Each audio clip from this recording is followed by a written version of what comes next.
वाले I hope सब बढ़िया होंगे। और देखो, आज हम पढ़ने वाले हैं सेल ऑफ गुड्स एक्ट की unit number 2।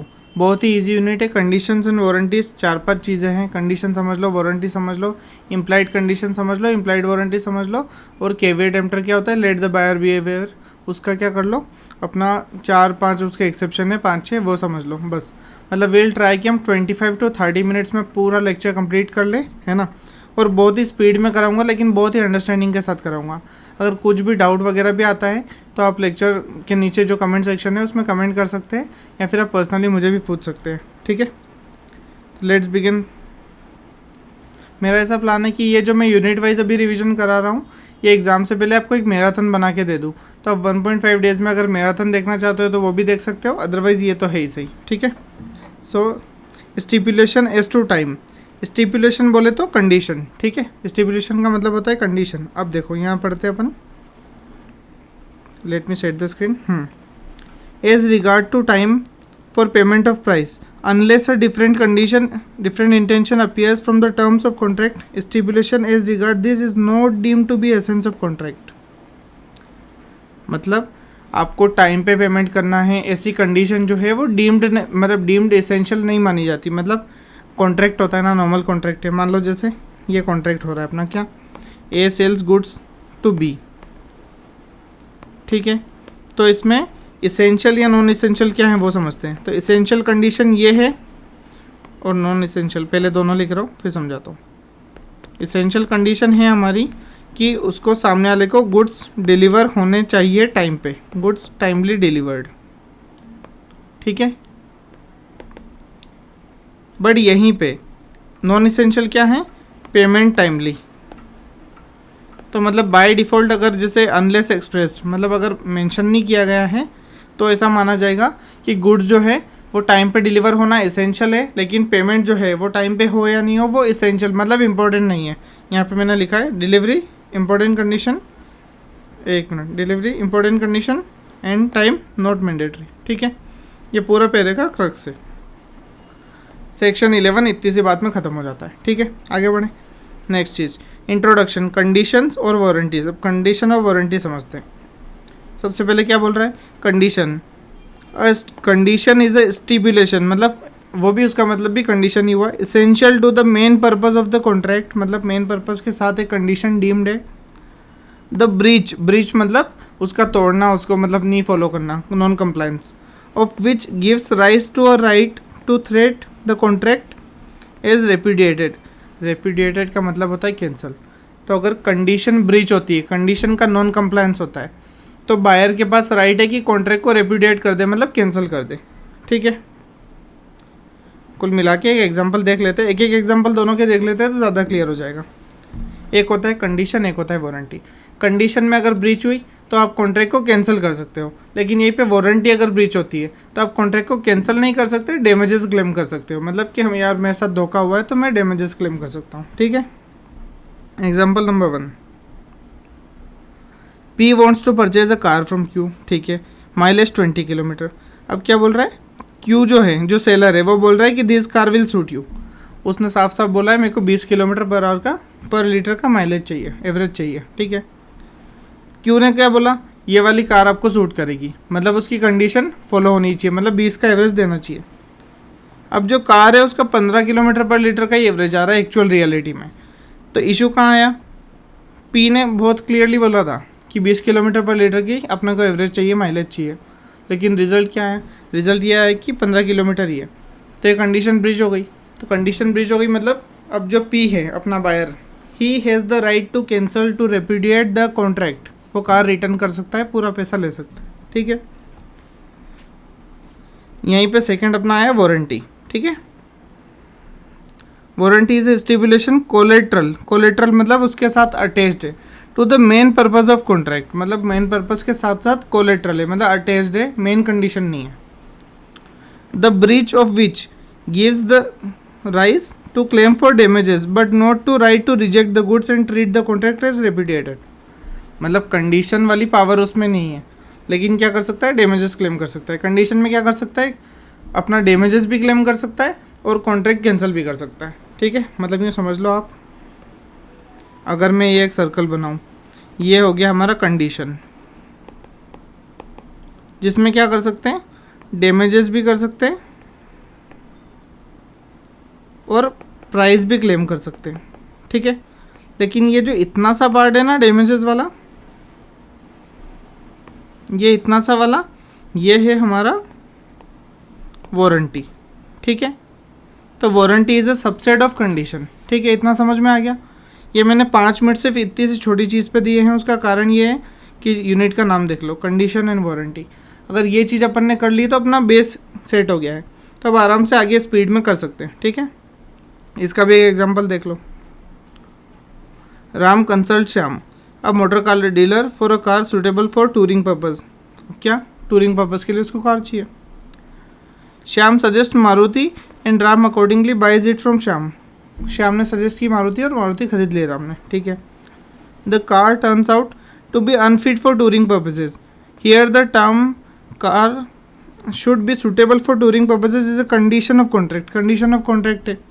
It is so vital that its non fulfilment defeats very purpose of for which Ram purchases the car. Ram is therefore entitled, ठीक है। कुल मिला के ये उसने एग्जाम्पल फिर कंडीशन का दिया है। लेकिन आगे अब क्या बोलता है ये देखो, आपको मैं पहले ही क्लियर कर दूँ, कंफ्यूज होना नहीं। ये वारंटी के नीचे एग्जाम्पल है, लेकिन ये है कंडीशन का, ठीक है। तो यहाँ पे एग्जाम्पल कौन सा हुआ, पहला वाला एग्जाम्पल हुआ ये कंडीशन का। ये वाला एग्जाम्पल किसका हुआ, ये भी अभी तक तो कंडीशन का है। अब यहाँ क्या बोल रहा है, लेट अस अज्यूम। तो लेट अस अज्यूम से हम एग्जाम्पल आगे बढ़ाते हैं, है ना। Let us assume Ram buys a new Maruti car from showroom and the car is guaranteed against any manufacturing defect under normal use for a period of 1 year. क्या बोल रहा है, नॉर्मल यूजेज में अगर ये कार आप use कर सकते हो, कुछ भी डिफेक्ट आता है तो वो हमारी वारंटी में है, ठीक है।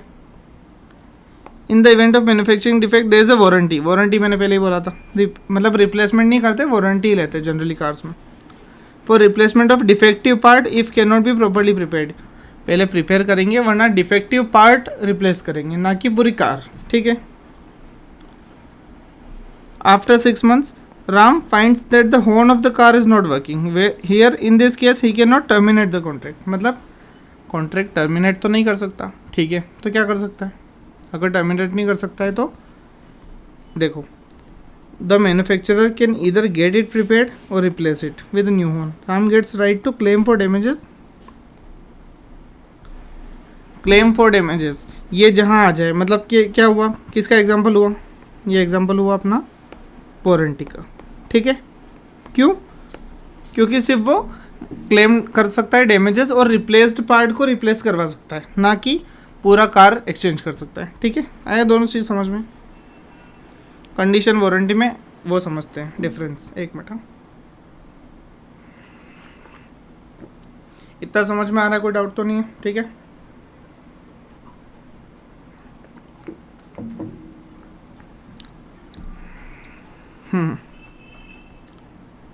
Let's begin this. कंडीशन का मीनिंग क्या है, इसेंशियल टू मेन पर्पस। ये है कोलेटरल टू मेन पर्पस। मतलब कंडीशन इसेंशियल क्यों हुई, क्योंकि ब्रीच हुई तो सीधा कॉन्ट्रैक्ट ही रेपुडिएट हो जाएगा, कैंसिल हो जाएगा। लेकिन वारंटी ब्रीच हुई तो सिर्फ डैमेजेस क्लेम कर पाएगा, कॉन्ट्रैक्ट कैंसिल नहीं होगा, ठीक है। फिर point number 2, right in case of breach हुआ तो डैमेजेस और क्लेम, मतलब क्या, रेपुडिएट कॉन्ट्रैक्ट और क्लेम डैमेजेस, दोनों ऑप्शन अवेलेबल हैं, ओनली डैमेजेस, ठीक। तीसरा आता है कन्वर्जन ऑफ स्टिपुलेशन। अब ब्रीच ऑफ कंडीशन, मतलब अगर ब्रीच हुआ तो ये ब्रीच ऑफ वारंटी भी बन सकता है। कैसे, मान लो मेरा कॉन्ट्रैक्ट था, ठीक है, मुझे कुछ अटैचमेंट था, जैसे मान लो ये लेट से कोई मेरे पास ये पेन है, ठीक है, मुझे ये पेन अच्छा, मेरा पेन लकी है, इस पेन से मैंने फर्स्ट लेक्चर रिकॉर्ड किया था, तो उसका मेरा अच्छा रिव्यू आया था और अच्छा लेक्चर गया था, मतलब रीच अच्छी मिली थी, लोगों ने लाइक शेयर किया था, ठीक है, तो इसकी रीच अच्छी मिली थी।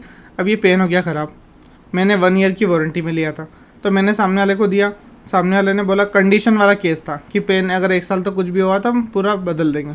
तो कॉन्ट्रैक्ट अगर मान लो रिफ़ंड ही कर देंगे, तो मतलब अपना पूरा डैमेजेस जो है, डैमेजेस भी क्लेम हो सकता है या फिर पूरा भी हो सकता है, कंडीशन वाला केस है।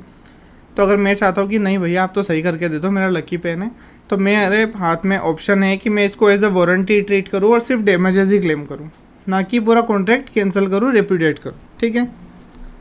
बट यहाँ पे क्या आपकी वारंटी जो है वो ब्रीच हुई, कार का हॉर्न अगर ख़राब हुआ जो ऊपर के एग्जांपल पे देखा था, तो अपन ये बोल सकते हैं क्या कि मैं तो कार ही ले लो, मेरे को तो रिफंड दे दो, मेरे को तो अच्छा नहीं लगा, मेरे को तो आपकी कार अच्छी नहीं लगी, ऐसा नहीं बोल सकते ना। तो cannot be treated as a breach of condition. Good to going, ठीक है, बढ़िया। ये क्वेश्चन काफ़ी इंपॉर्टेंट है, डायरेक्ट क्वेश्चन है, वेरी इजी है और एग्जाम में पूछा जाता है। सेक्शन नंबर 13 सेक्शन याद कर पाओ तो वेल एंड गुड, नहीं भी कर पाओ तो सीए फाउंडेशन में इतना मैंडेटरी नहीं है, इंटर में ज़्यादा कंपलसरी होता है। यहाँ पे आप सेक्शन नंबर नहीं भी लिखो के चलेगा, बट देखो कभी भी है ना रॉन्ग सेक्शन नहीं लिखना। रॉन्ग सेक्शन अगर आप श्योर नहीं हो ना तो रॉन्ग सेक्शन नेवर। उसका कारण क्या है, आपका पूरा इंप्रेशन ख़राब हो सकता है। आपने अंदर का प्रोविज़न अच्छा लिखा लेकिन सेक्शन गलत लिखा तो कोई मतलब का नहीं है, ठीक है। तो रॉन्ग सेक्शन नहीं लिखना है। अब ये क्या बोल रहा है, when condition to be treated as warranty, मतलब कंडीशन कब वारंटी ट्रीट होगी। अच्छा, मतलब कंडीशन मतलब क्या होता है, कंडीशन मतलब या तो प्राइस रिक्लेम कर सकते हो या फिर वारंटी मतलब क्लेम फॉर डैमेजेस ओनली, ठीक है, या तो कॉन्ट्रैक्ट कैंसिल या तो डैमेजेस क्लेम या दोनों, ठीक है। पर कब कब सिर्फ जब कंडीशन है तब आप क्लेम डैमेजेस वाले केस में ही जाओगे। पहला case, buyer altogether waives the performance of condition, मतलब क्या वॉलंटरी वेव करते हैं, नहीं यार मेरे को डैमेजेस क्लेम ही नहीं करना, मेरे को तो कैंसिल करना ही नहीं है कॉन्ट्रैक्ट। जो मैंने पेन वाला एग्जांपल में दिया था कि मेरे को कॉन्ट्रैक्ट कैंसिल नहीं करना है, आप डैमेज का क्लेम कर दो बस या रिपेयर कर दो, ठीक है। Buyer elects to treat the breach of condition as one of warranty, मतलब वो वारंटी ट्रीट करना चाह रहा है उसको, may claim for only damages. यहाँ पे वो राइट ही वेव कर रहा था, मेरे को कैंसिल करना ही नहीं है, मेरे को ना डैमेजेस चाहिए।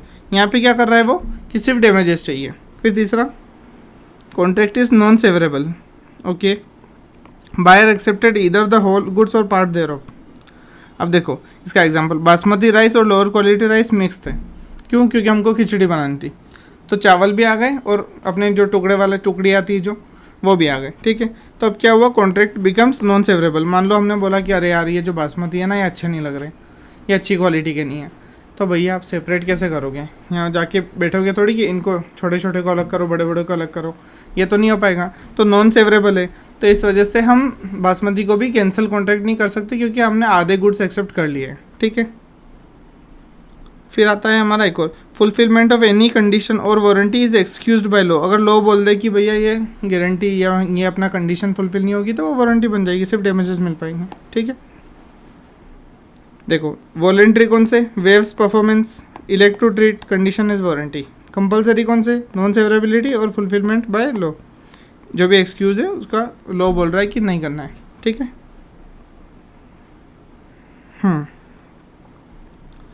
कंडीशंस एंड वारंटी में भी इधर एक्सप्रेस और इम्प्लाइड, मतलब एक्सप्रेस मतलब रिटर्न फॉर्म में या फिर मुँह से बोल के, और इम्प्लाइड मतलब डीम्ड, ठीक है। They are express when the terms of contract expressly state them. अगर कॉन्ट्रैक्ट में आ जाए, जो भी एग्रीमेंट है उसमें आ जाए कि ऐसा ऐसा होगा तब ऐसा ऐसा करेंगे, तो वो एक्सप्रेस कंडीशन या एक्सप्रेस वारंटी हो गई। लेकिन they are implied when not being expressly provided for, implied condition are incorporated by law, मतलब लॉ इनकॉर्पोरेट करेगा और जो भी usages of custom, trade of custom में है वैसा वाला भी चल जाएगा।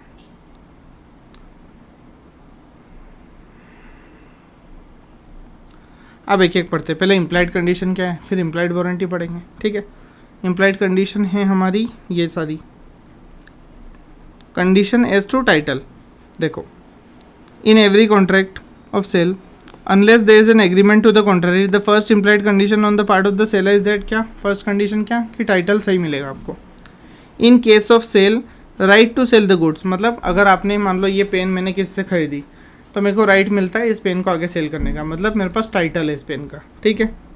इन case of agreement to sell I will have the right to sell the goods in future. जब प्रॉपर्टी पास हो जाएगी, जब पेन रेडी हो जाएगा, जब पेन मिल जाएगा तब मैं आगे फॉरवर्ड कर दूंगा। सेल और एग्रीमेंट टू सेल हमने काफ़ी अच्छे से यूनिट 1 में पढ़ा है, आप एक बार देख लेना। जब मैंने सीए फाउंडेशन रिवीजन की प्लेलिस्ट भी बना रखी है तो उसमें आप देख लेना। अदरवाइज कुछ डाउट आए तो कमेंट सेक्शन ओपन है इसी, ठीक है। फिर हम आते हैं इसमें, in simple words the condition implied is that seller has the right to sell the goods, means he should be real owner at the time when the property is to pass, मतलब उसके पास property पास अगर हो रही है तो उसका real owner होना चाहिए। Seller's ownership turns out to be defective the buyer must return the goods. हाँ देखो ये चीज़ समझना, ये चीज़ आराम से समझना। ए है हमारा सेलर, बी है हमारा बायर, यहाँ पे जेड आया, जेड कौन है, जेड है हमारा ट्रू ओनर।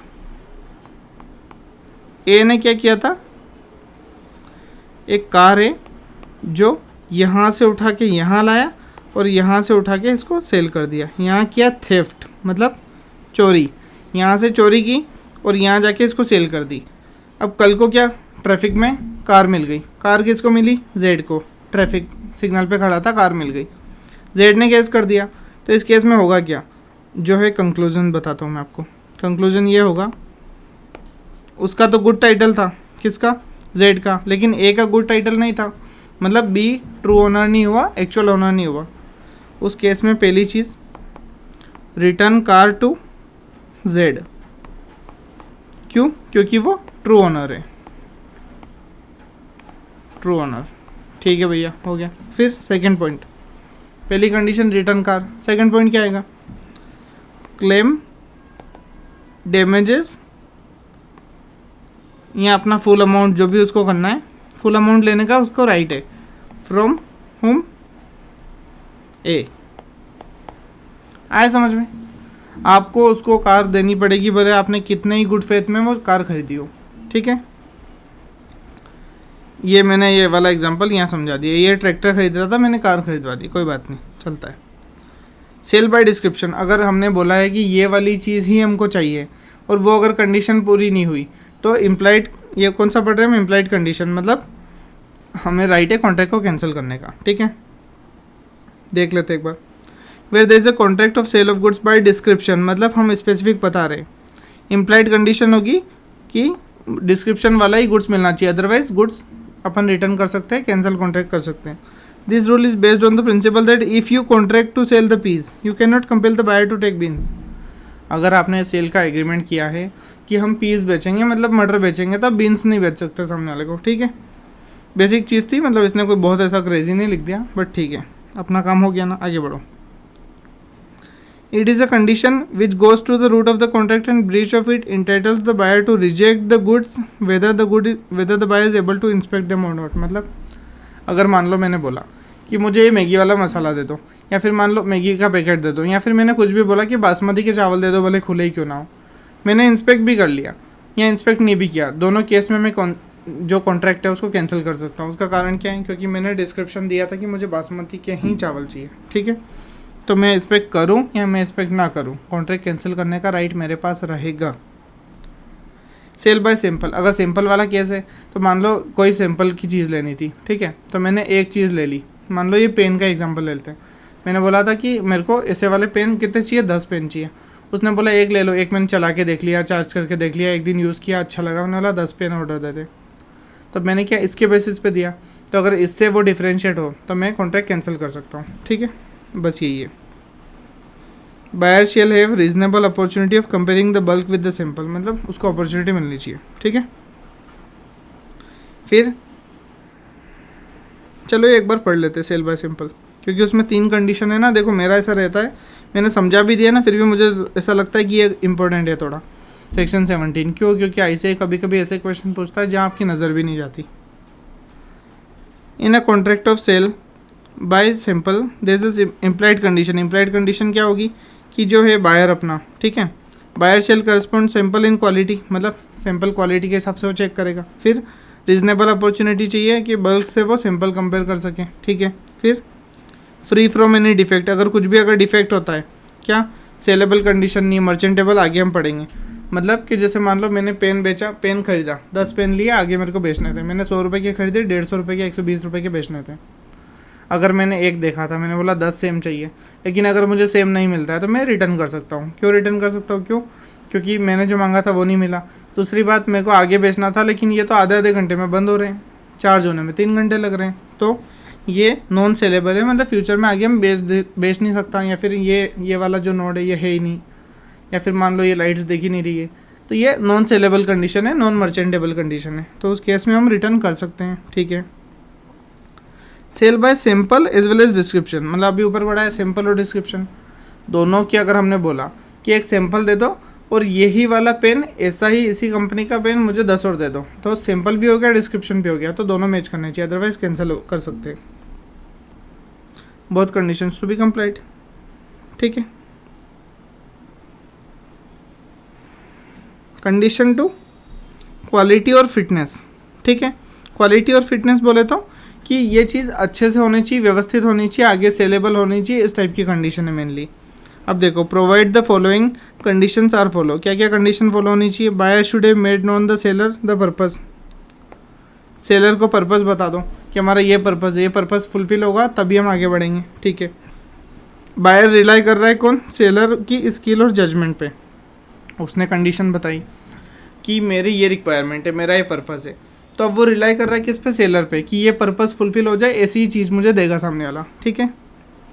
फिर थर्ड आता है goods must be description dealt by the seller whether he be or manufacturer or not. देखो, मैंने बोला कि ये जो गाड़ी है मुझे चाहिए, गाड़ी का एवरेज क्या होना चाहिए? 50 किलोमीटर पर लीटर बाइक का। ठीक है। अब अपना था हीरो वाला डीलर, तो हीरो वाला डीलर बोलता है कि ये वाली गाड़ी आपको अच्छी जमेगी। मैंने बोला ठीक है। अब वो गाड़ी मैंने चलाई और मेरा एवरेज निकला 40 का। मैंने कितना बोला था? 50। तो ये मेरा कंडीशन ब्रीच हो गई। कंडीशन कहीं की? क्वालिटी और फिटनेस की, मतलब वो चीज़ उतनी ही रिटर्न्स मुझे दे रही है कि नहीं दे रही है। ठीक है। अब क्या हुआ इस केस में? डीलर बोलता है कि आगे से गाड़ी आई है, मैंने आपको दे दी है, कंपनी क्लेम कर रही है कि 50 किलोमीटर लीटर चलेगी, तो कंपनी ने तो क्लेम किया है, इसमें मेरी क्या गलती? मैं मैन्युफैक्चरर थोड़ी ना हूँ। उस केस में हम क्या करेंगे? उस केस में हम सामने वाले को बोलेंगे कि तू मैन्युफैक्चरर हो नहीं हो हमें फ़र्क नहीं पड़ता, हमने sale of goods act 1930 Arvind sir से पढ़ा है और मुझे सब पता है, और इस केस में यहाँ पे आप मैन्युफैक्चरर हो या नहीं हो, लेकिन ब्रीच ऑफ कंडीशन मानी जाएगी, क्योंकि आपने मुझे बोला था 50 किलोमीटर एवरेज देगी और ये नहीं दे रही है। ठीक है। आया समझ में? आज फ़ायदा दिख रहा है मतलब लॉ पढ़ने का कि हाँ यार फ़ायदा तो आएगा। ठीक है। फिर आता है कंडीशन एज टू मर्चेंटेबिलिटी। मर्चेंटेबिलिटी बोले तो कि आगे मतलब ड्यूरेबल गुड्स अगर है, जैसे कार हो गया, बाइक हो गया, ऐसा कुछ भी ड्यूरेबल गुड्स है, तो वो आगे सेलेबल है कि नहीं है। मैंने मान लो 10 कार ली और आगे मैं कार का डीलर हूँ, मैंने 10 कार खरीदी, 10 कार मुझे आगे सेल करनी है, तो कार डिफेक्टिव नहीं होनी चाहिए कि मैं आगे सेल ना कर पाऊँ, ये भी एक कंडीशन होती है। ठीक है। क्या रिक्वायरमेंट होनी चाहिए? बस गुड्स जो हैं 2 रिक्वायरमेंट होनी चाहिए। डिस्क्रिप्शन आपको दिया होना चाहिए, वैसा डिस्क्रिप्शन की चीज़ मिलनी चाहिए। सेलर क्या? डीलर होना चाहिए उन गुड्स में। ऐसा नहीं कि मान लो हम कोई इलेक्ट्रॉनिक्स वाला है और उसको बोल रहे भाई 10 कार चाहिए, और फिर बोल रहे हैं कि तूने ऐसी कार दे दी जो मैं आगे सेल नहीं कर सकता। सिंपल सी बात है, तो मैं कार चाहिए थी तो कार डीलर के पास जाते हैं ना, इलेक्ट्रॉनिक शॉप पे जाके बोल रहे हो कि कार चाहिए थी, वो पकड़ा देगा छोटी सी कार, उड़ाओ, वो आगे सेल थोड़ी कर पाओगे। ठीक है ना। तो 2 चीज़ें हैं, एक तो डिस्क्रिप्शन वाली चीज़ मिलनी चाहिए, दूसरा वो जो डिस्क्रिप्शन है उस बिजनेस में सामने वाला काम करना चाहिए। Provided that if the buyer has examined the goods, okay, there no implied condition. क्या? बायर ने अगर एग्जामिन कर लिया तो भाई तेरी रिस्पॉन्सिबिलिटी, तुझे देखना चाहिए था कि वो सेलेबल है कि नहीं है, मर्चेंटेबल है कि नहीं है। ओके,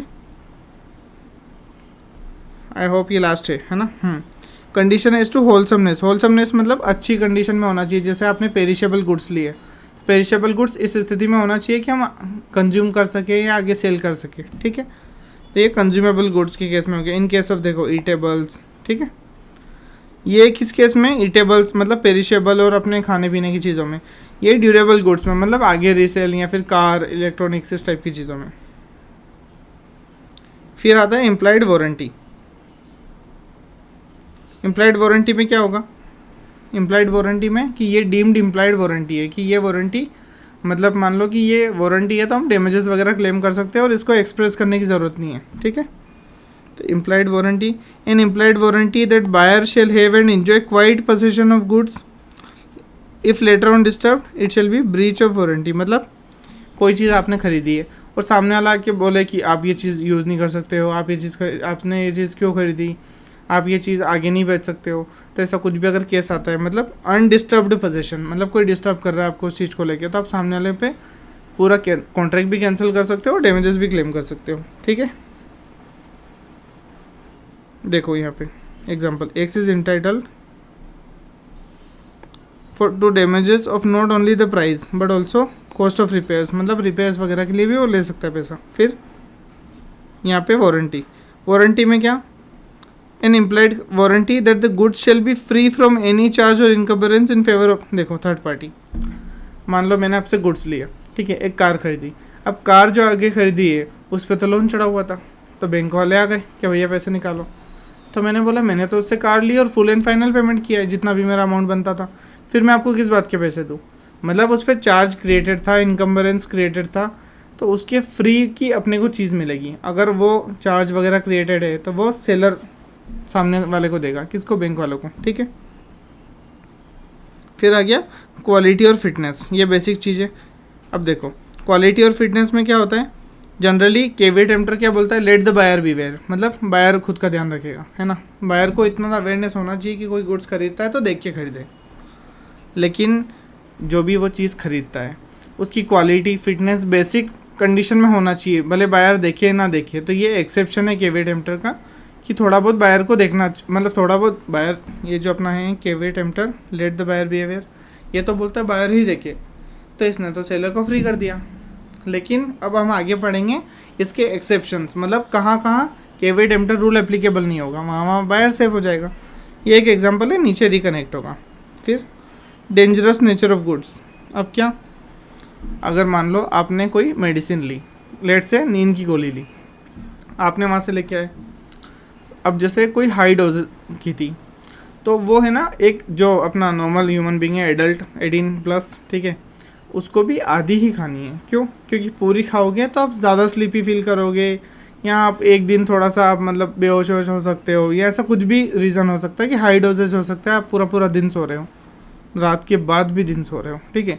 मंडे को गोली खाई थी, वेडनेसडे को उठे हो, ठीक है। तो अगर ऐसी चीज़ें होती है तो आपको क्या करना है, सेलर को, सामने वाले को बताना है कि ये वाली गोली आधी ही खानी है, ये टेबलेट आधी ही खानी है, ना कि पूरी खानी है। तो फिर मंडे सो और वेडनेसडे उठो। और ये देखो, अगर किसी ने मान लो किस दिन का ही सैटरडे को और मंडे को उठा, उसके साथ कितना गलत हुआ। सैटरडे को काम करके आया, संडे पूरा दिन में निकल के और मंडे उठा है। तो ये चीज़ें थोड़ी डेंजरस नेचर वाली, ऐसी कुछ भी चीज़ सामने वाले को बतानी पड़ेगी। किसको? सेलर को, बायर से। केवी टेम्पटर रूल हमने पता है, रूल क्या बोलता है, subject to the provisions of this act और any other law at the time in there is no implied warranty or condition as to quality or fitness of any particular purpose under contract of sale। कोई quality और fitness का हम कोई guarantee नहीं देते, exceptions नीचे दिए गए हैं। तो हम सीधा एक्सेप्शंस पे आते हैं। अगर ये कंडीशंस फुलफिल हुई तो सामने वाले को, बायर को, सेलर पे केस करने का राइट नहीं मिलेगा। क्या क्या कंडीशन है? बायर ने रिलाई किया सेलर की स्किल जजमेंट पे, सेलर ने बिजनेस सप्लाई करता है उसी टाइप ऑफ गुड्स का, और बायर जो है उसने सेलर को पर्पस बता दिया था, ठीक है। इस केस में मतलब अब ये रिस्पॉन्सिबिलिटी किसकी होगी? सेलर की। अगर ये कंडीशंस फुलफिल हो गई कि हमने तो पूरा तेरे पे भरोसा किया, तो इस बिज़नेस में काम भी करता था, इन गुड्स की डीलिंग भी करता था, साथ में हमने तुझे पर्पस भी बताया था, ठीक है। तो ऐसी कंडीशन में ये एक्सेप्शंस आ गए। एक्सेप्शंस क्या? फिटनेस एज टू क्वालिटी और यूज़, कि हम कंज्यूम कर सकते हैं या यूज़ कर सकते हैं। कार है लेकिन मान लो उसके स्क्वायर पहिए दे दिए, तो हम चलाएंगे कैसे? वैसी वाली कुछ चीज़ें हैं जिनमें मतलब आपको थोड़ा सा देख के चलना है। बायर की रिस्पॉन्सिबिलिटी नहीं, सेलर की बाय डिफ़ॉल्ट रिस्पॉन्सिबिलिटी कि आपको करना ही है, इतना तो व्यवस्थित चीज़ होनी ही चाहिए। कार है तो 4 पहिए होने ही चाहिए, कार है तो स्टेयरिंग ऐसी होनी ही चाहिए। ऐसा नहीं कि कार है लेकिन आपने 3 पहिए दे दिए और ऐसा हैंडल दे दिया ऑटो वाला, ठीक है, वो वाली चीज़ नहीं चलेगी। फिर गुड्स अंडर पेटेंट और ब्रांड नेम, मतलब अगर मान लो मैंने जाके बोला है कि मुझे मोबाइल जो है वो आईफोन ही चाहिए, तो आईफोन ही मिलना चाहिए। ऐसा नहीं कि आईफोन का कोई सस्ती कॉपी दे दिया, आईफोन मतलब ब्रांड नेम जो मांगा है वही मिलना चाहिए। गुड्स सोल्ड बाय डिस्क्रिप्शन, अगर हमने बोला है कि डिस्क्रिप्शन, मान लो हमने बासमती राइस मांगी है तो बासमती राइस ही मिलना चाहिए, ठीक है। अदरवाइज बायर की मतलब जो है वो अपना बायर के पास राइट है कि सेलर्स को कैंसिल कॉन्ट्रैक्ट कर लें या डैमेजेस क्लेम कर लें। मर्चेंटेबल क्वालिटी, अगर आपने ऐसी चीज़ ली है जो आगे आपको सेल करनी है तो वो सेलेबल कंडीशन में ही होनी चाहिए, भले आपने इंस्पेक्शन किया हो ना किया हो, आपका राइट है, आप कैंसिल कर सकते हो कॉन्ट्रैक्ट को। सेल बाय सैंपल, अगर आपने सैंपल मांग के देखा है कि ये चीज़ अच्छी लगी, 1 पेन लिया था और 10 पेन और ऑर्डर किया, तो 10 पेन 1 पेन जैसे ही होने चाहिए, कंपलसरी है, वरना आप कैंसिल कॉन्ट्रैक्ट कर सकते हो। Goods by sample plus description, अगर सैंपल और डिस्क्रिप्शन दोनों का केस है तो आपको क्या होगा, सैंपल और डिस्क्रिप्शन दोनों कंडीशन जो है वो कंप्लाई होनी चाहिए, अदरवाइज कॉन्ट्रैक्ट जो है वो कैंसिल हो सकता है। ट्रेड यूजेज, मतलब टू क्वालिटी और fitness of particular purpose may be annexed by the usages of trade and if the seller deviates from that rule of cabin not applicable. Trade usages custom चल रहा है कि भाई इस market में इतना व्यवस्थित चीज़ मिलती है ना। एक स्पेसिफिक मार्केट का एक रिलायबिलिटी बन जाती है, जैसे सरोजनी मार्केट है, जैसे पालिका बाज़ार है दिल्ली में, तो वो जो मार्केट्स है वहाँ पे मतलब ऐसा हो सकता है ना कि चीज़ उतनी क्वालिटी की ना मिले, या फिर मतलब धोखा हो सकता है। लेकिन अगर आप मॉल में गए हो तो वहाँ आप रिटर्न कर सकते हो, तो वहाँ पे जो कस्टम्स में चलता है उस हिसाब से वैसा माल मिलना चाहिए। अदरवाइज़ वहाँ की जो मतलब कस्टम्स में है, ट्रेड कस्टम में, ट्रेड यूजेज में, उस हिसाब से आप कॉन्ट्रैक्ट को कैंसिल कर सकते हो या डैमेजेस क्लेम कर सकते हो। फिर आता है seller actively conceals a defect और इज गिल्टी ऑफ फ्रॉड, मतलब सामने वाले को पता है कि इसमें कुछ तो झोल है, फिर भी आपको उसने टिका दिया। या फिर गिल्टी ऑफ फ्रॉड, मतलब उसने आपके साथ फ्रॉड किया है, तो उस केस में भी बायर जो भी है उसको राइट होगा सेलर के लिए, सेलर के अगेंस्ट बायर। ये सारे एक्सेप्शन जो है ना, 8 एक्सेप्शन, ये एक्सेप्शन थे रूल ऑफ कैवेट एम्प्टर के एक्सेप्शंस। ठीक है, मतलब वहाँ पे बायर बिहेवियर की होने की ज़रूरत नहीं है, आपको बायर को राइट मिलेगा सेलर के अगेंस्ट हमेशा। ठीक है, ये हमारा चैप्टर हो गया है। अगेन मैं आपको नंबर दे देता हूँ 9630902017। इस पे आप मुझे कॉल कर सकते हो, व्हाट्सएप कर सकते हो। ठीक है, आपके कुछ भी अगर डाउट्स हो, अदरवाइज़ आप कमेंट सेक्शन में मैसेज करिए, कमेंट करिए कि क्या आपको कुछ नया कोई रिवीजन वीडियो लग रहा है कि ये चीज़ समझा दो सर। या फिर देखो एक और चीज़ है, CA साहिल मेहता सर है ना, उनके चैनल पे मैंने LDR क्वेश्चंस डाले हैं, आप वो LDR क्वेश्चंस को बिल्कुल पढ़िए, वो बहुत अच्छे क्वेश्चंस हैं। अच्छी क्वालिटी के रिवीजन वीडियोस मैंने उसमें बना रखे हैं। रिवीजन वीडियोस आपको यहाँ मिलेंगे, वो क्वेश्चन रिवीजन सेशन या क्वेश्चन आंसर डिस्कशन है, वहाँ से मार्क्स आने के बहुत बहुत चांसेस है आराम से। मतलब अगर लो का 100 पेपर है, 100 का पेपर है तो 50 मार्क्स तक वहाँ से आ सकते हैं। और बहुत कम क्वेश्चन वो लिए हैं, 40-50 का भी अगर अपने को आ जाता है तो अपने को लो में चाहिए कितने होते हैं, मिनिमम 40 भी अगर हम स्कोर कर लेते हैं वेल एंड गुड। और मैं चाहता हूँ कि आप अच्छे से स्कोर करो, तो ये रिवीजन वीडियोस मैं कॉम्प्रहेंसिव ही रख रहा हूँ, सारा रिवीजन करा रहा हूँ, तो इनको देखिए, इनसे आप 90 भी स्कोर कर सकते हो, 80 भी स्कोर कर सकते हो। बट मुझे ये भी ध्यान रखना है ना कि हर बच्चे का एटलीस्ट 40+ का टारगेट रहे। तो आप कमेंट करिए, अगर आपको कुछ डाउट हो तो वो करिए, अगर वो डाउट नहीं हो तो एटलीस्ट 60+ तो लिख ही दीजिए कि 60 लोडिंग। ठीक है, 60 आपको करने ही करने हैं। मैंने एक और वीडियो भी बना रखा है, हाउ टू स्कोर 60 इन लो, उनमें मैंने जो भी रिवीजन टिप्स या कुछ चीज़ें दी है तो वो आप देख सकते हो, मेरे चैनल पे अवेलेबल है। ठीक है, बाय बाय, थैंक यू, मिलते हैं यूनिट 3 के रिवीजन में।